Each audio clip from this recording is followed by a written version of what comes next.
Am I the a-hole for refusing to lend my friend my house for her wedding after she asked me for a paternity test, resulting in her having to cancel the wedding? My friend Sandra and I have known each other for over 20 years. We are 32. Sandra is getting married to Andre, and I am married to Ian. Some relevant information. Andres and I originally come from the same country and even the same region. We share many characteristics. We both have very round faces, deep brown eyes, long straight black hair, etc. If you didn't know better, you might assume we are siblings. I met Andre 6 years ago and introduced him to Sandra. He proposed 2 years ago. I own a beautiful property in my home country that I was ready to lend to Sandra and Andres for their wedding. My property is like a finca and has 10 rooms. Usually I would rent it out for weddings at a somewhat high price, but I was happy to give it to them at no cost, with the condition that they hire their own catering and have their guests strip their beds when they leave. The issue, 3 months ago, Sandra became more reclusive. She wouldn't answer my texts, and we didn't meet up. 2 weeks ago, she appeared at my door with Andres.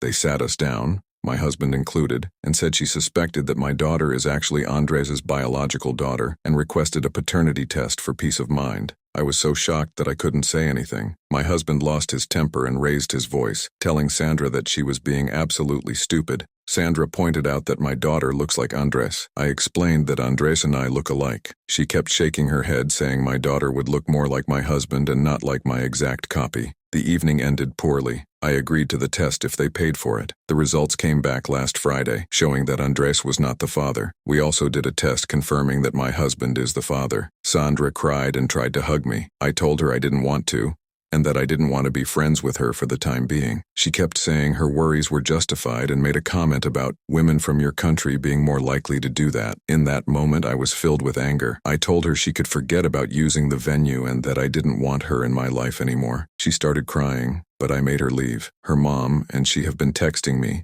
saying they can't find a new venue. I still said no. 20 minutes ago, Sandra called me sobbing, saying that the wedding is off because of me. Am I the a-hole? Should I have let her use the venue at the usual price, or was what I did okay? Edit. Andres was not chill about this. He seemed exasperated. He was quite upset and basically just agreed to this so she would drop it. I didn't include it because I did not see the relevance for the conflict between me and her update. They are no longer together. Sandra just wrote me an email apologizing and for some reason PayPal'd me $25.67.